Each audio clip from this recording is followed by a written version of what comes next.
Sammen i dag, der skal vi spille lidt Roblox. Lad os bare komme i gang. Så skal vi spille? Så skal vi spille bare Murder Mystery. Så håber jeg godt nok, at jeg bliver morder.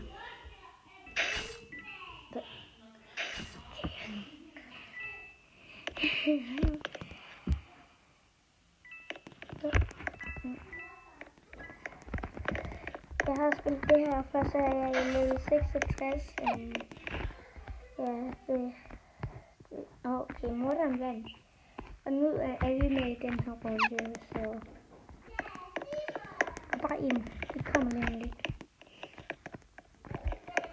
Kommer med. Skal vi ind og stemme, hvad for en bane det skal være.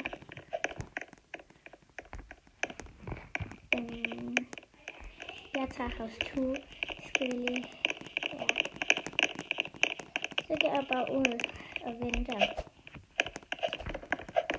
Jeg har set rigtig mange YouTubere spille det her, så nu prøver jeg det også bare at prøve at spille det til min YouTube-kanal, fordi jeg lige startede med gerne med filmer, så husk at subscribe. Nu starter vi. Okay, vi bliver sendt den Innocent. Ja, så skal vi bare prøve at overleve her. Jeg kan ikke tro, jeg tror ikke på nogen her, altså, jeg tør ikke være alene, okay, nej, perfekt, jeg havde godt det her nøjes, kommer hun der, what the fuck, man, nå, jeg tror det der, fuck, de har glemt skin der, man, fuck, det er ikke shit, det er for noget.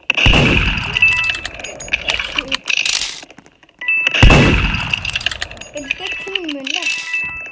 Så det larmer os lidt. Jeg skal ikke ned. Yep. Nå.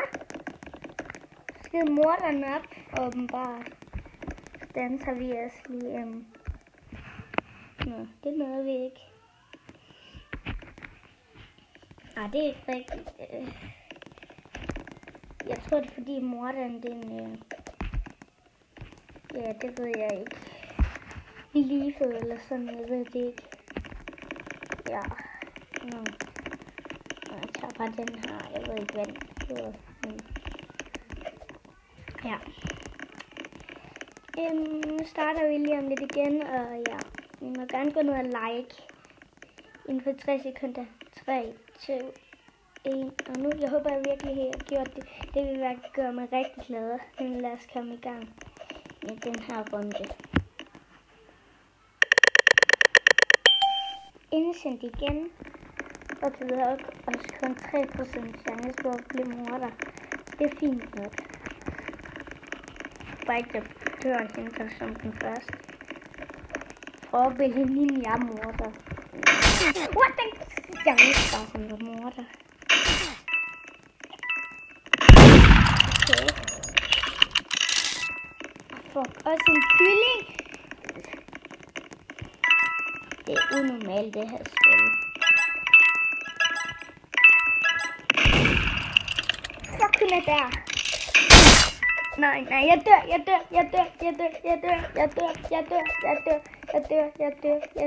Nej, det gør jeg ikke alligevel. Fuck, hvad? Hun kommer der.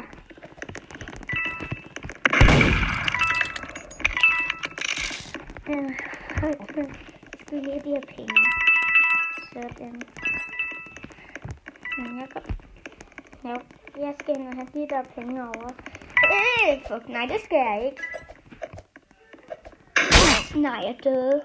Fuck. Fuck, hvor irriterende. Lige så død for helvede. Så venter vi bare. Nej, fucking god.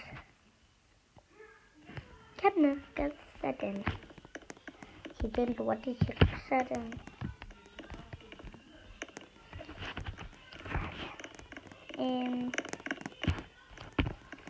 Det er bare ikke rigtig noget spændende. Ja. My fucking god. Tag noget, ja, godt. Jeg kan have sagt til dig helt seriøst, når du har det der, du er en karakter med brød. Det kan jeg altså ikke. Og du er en kylling, og du er en høne, der er en fugl, der er blandet med en banan. Jeg blev undersendt igen. Nå, så skal vi simpelthen bare, jeg dør sikkert nu. Nej, det gør jeg ikke. Jeg tager bare pengene. Jeg siger der aldrig nej tak til penge.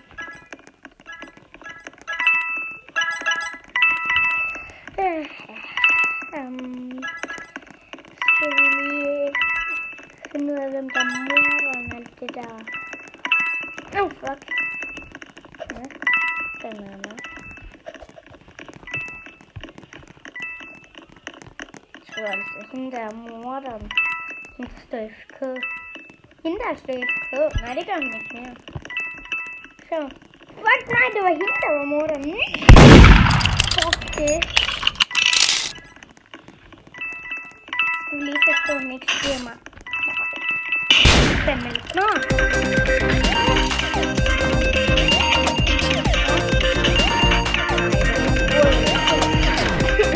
Jeg har kastet den kniv der. Det havde jeg. Ja. Så nu skal vi stemme igen. Så vil jeg... Men... Vi tager ikke den lortebane der. Nej. Kom nu herover for helvede. Men, ja, godt. Fuck, det bliver den lortebane. Så bare fandme, at jeg bliver morder. Så er jeg fandme tilfreds da. Nej. Skal vi lidt... okay. Der er et hemmeligt rum her. Nej. Så skal... Nu starter runden. Yes, morder. Det blev vi endelig. Skal vi dræbe folk? Det glæder mig fandme til at gøre. Hvor er der folk henne? Det bliver stumme her, det der. Godt. Okay, så gør vi lige sådan. Nej.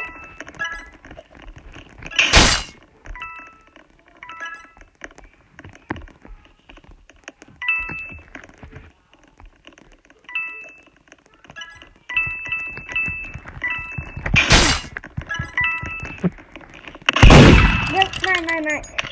Nej. Det der pisse berolige morder.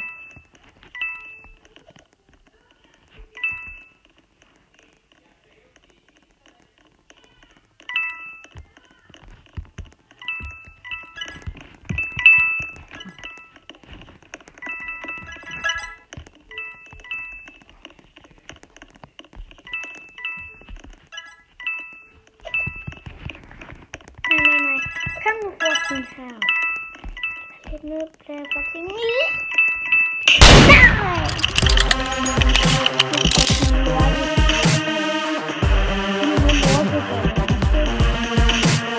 Fuck, nu lader jeg din på en anden server. Det er fandme irriterende.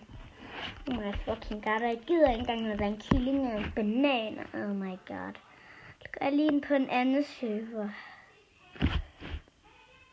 Så går vi ind i det igen. Så håber jeg ikke, der er bananer eller noget med igen, der er fucking irriterende. Det håber jeg fandme ikke.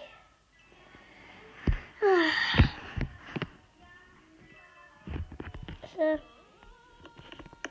Hvad fuck er det, der synger? Nå, det her er det er da en god sang. بحبك يا بلدي Hvem er det? بحبك يا بلدي بأهلك وناسك. Nej, lortemorderen vandt igen, man. Det er... Nå, jeg har ikke så mange penge. Nå, skal vi lige se, hvor er der nogle seje penge, jeg har? Ja, det er fint nok. Jeg synes, den vi har i forvejen, den er sej nok. Så vi går bare ind igen. Jeg ved, jeg bliver endesendt nu. Fordi det bliver man næsten altid, når man starter. Tag det fucking det hemmelige rum. Vælger du den dårlige bane igen, eller hvad? Nå, du er gået der. Nej. Er du en blondine, eller hvad? Hvad? Er du en blondine? Er du en blondine? Er du en blondine? Nå, det er du ikke. Jeg tror, jeg blev indesendt, og ikke sheriff. Nå, så skal jeg skyde ham der. Ej, jeg skal først være sikker, så dør jeg.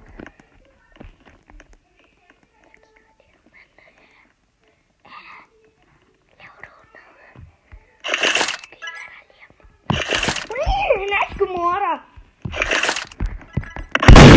Hvad sker, mand? Han er fandme morder. Det er jeg ikke lige regning af. Jeg kunne ellers bare have skudt ham med det samme. Nej, look at that.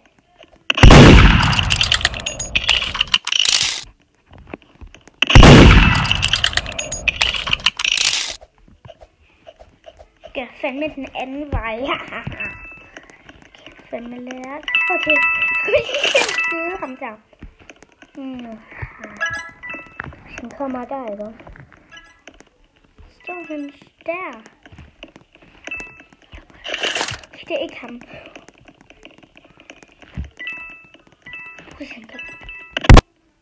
Hallo. Fuck, han skulle bare flytte sig. Han gik ind foran mig, så jeg kom til at skyde ham. Det var fucking irriterende. Hallo, mand. Tag nu den. Nej, du er så dum. Sidst, du er så dum. Du er så dum. Hvorfor siger den ikke noget? Okay. Ja, han står bare FK. Alle står bare FK, jo. Så det skulle da klart, der ikke sker noget. Morder, den vinder sikkert. Stadigvæk i FK. Hvordan fuck kan de gøre? Oh my god. Det er så FK. Nu dør. Der er ikke nogen derinde. Nu dør du. Så mangler du en. Ja.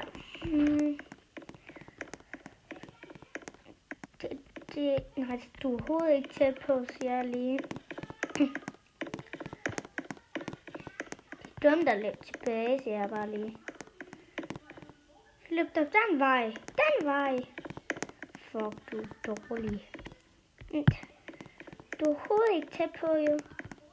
Ja, den vej. Så er det lidt mere tæt på. Ja.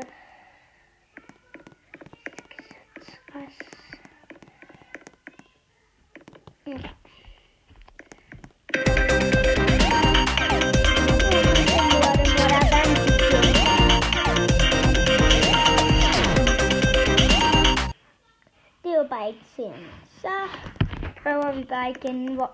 Det er fandme ikke sjovt! Oh my god. Skal vi lade være med banden? God, det må jeg ikke med ud. Oh my god. Kan vi ikke bare tage det fucking hotel, og så ikke bøvle med det, I gør? Vi tager banken, jeg vil røve nogle penge og morder. Nu skubber jeg dig fandme derovre. Det ved jeg ikke om virkede. Hej blondine, der stod i FK.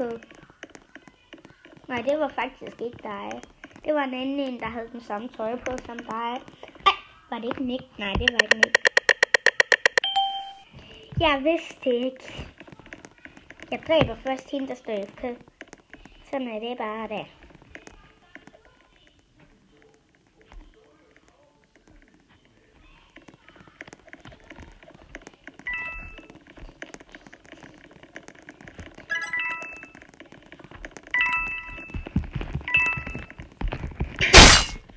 Sådan der. Det er en god strategi, det her faktisk. Hej. Så.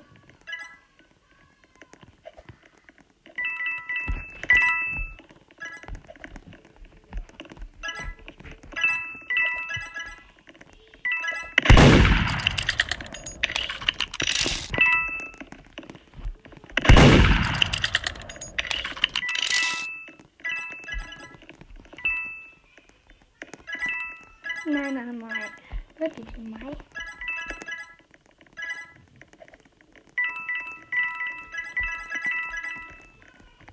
Hvad er det synes det er mig?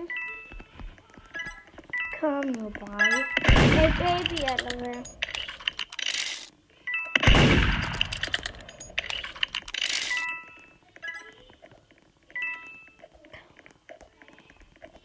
Kom nu, tør det. Hej. Kan du ikke?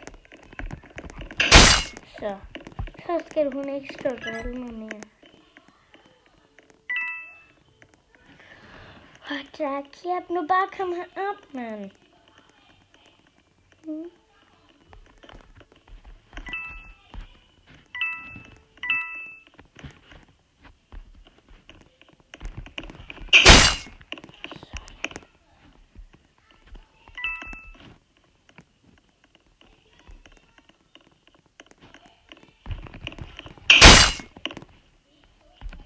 Mangler vi kun den lorte sheriff der.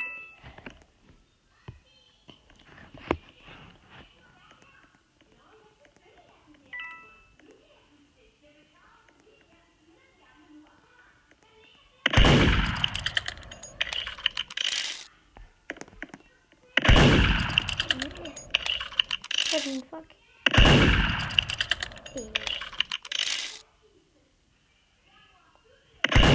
Hvor stod han hen lige nu?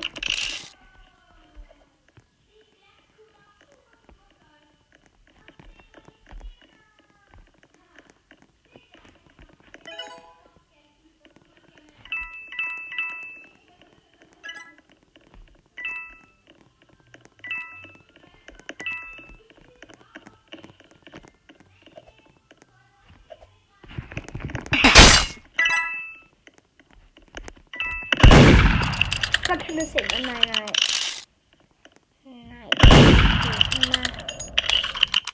Kom nu, er du bange eller hvad? Nej.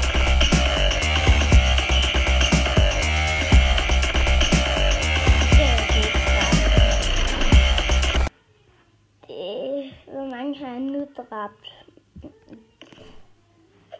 Nej. Okay, jeg har dræbt 206.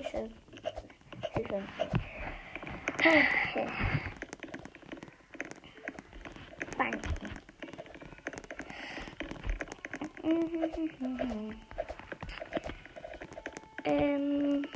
Jeg tænker, vi tager 2 runder med, så slutter jeg den her video af. Så vi slutter om 2 runder. Husk at like og subscribe. Men nu går vi i gang med runden. Så nu starter vi bare, okay? Okay, sheriff. Det er okay nok. Men så skal jeg bare ikke dø den her gang. Og nu holder jeg øje med fucking de der 2.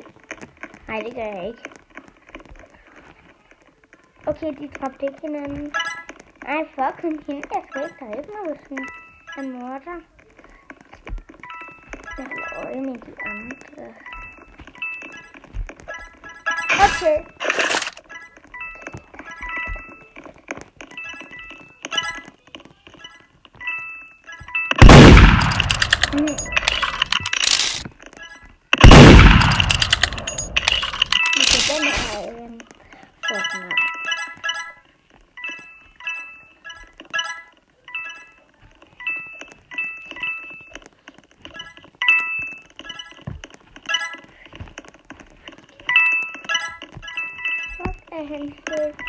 Hvor han henne? Spørg lige om. Hvor han? Okay, det er ikke ham, jeg skulle lige til at skyde ham.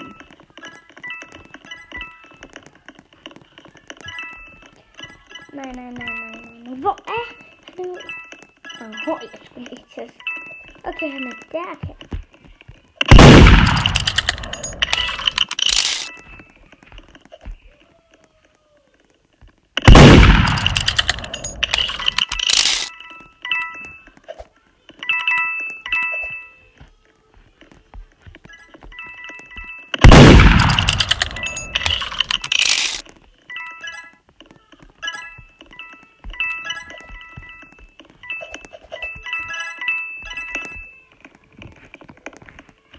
Hvor er han henne? Hvor? Nej, hvor? Jeg har brug for at vide, hvor fuck han er. Han er der.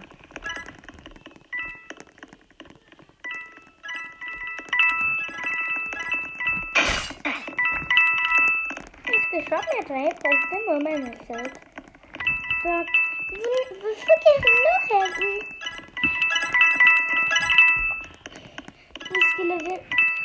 Oh my god.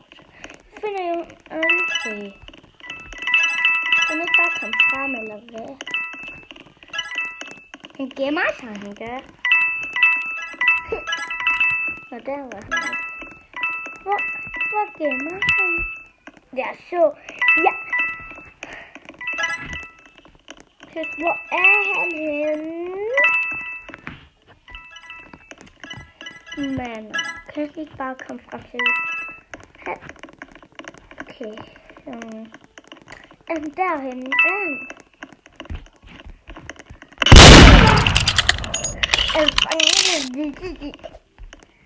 Så kan han fandme lære det. Så skudte jeg ham endelig da. Så er der en rundt tilbage, der jeg slutter af. Så ja. Så tager vi den sidste runde, og så vil jeg gerne sige mig efter den her runde. Så skal jeg også lige vise jer til nye rum, men det er helt okay, hvis I ved det i forvejen, ikke? Men jeg viser jer det bare, ja. Jeg viser jer det bare.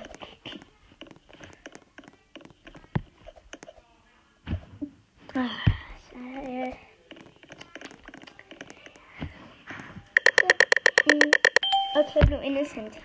Det jeg skulle vise jer, det var det her op. Og så tænker jeg sikkert, at det ved I da godt. Men så herinde har jeg set det. Skriv det lige ned i kommentarfeltet. Nu skal vi lige have den sidste runde, og så lukker jeg af her. Så ja. Skal jeg bare samle penge. Så jeg går bare ned her. Nej. Jeg tror lige, nu var mor, mand. Jeg går bare til. Jeg tror lige, det var hernede. Men så skal vi herover. Ej, her er det godt nok ikke mange penge. Nå, så lukker jeg. Vi ses. Mama.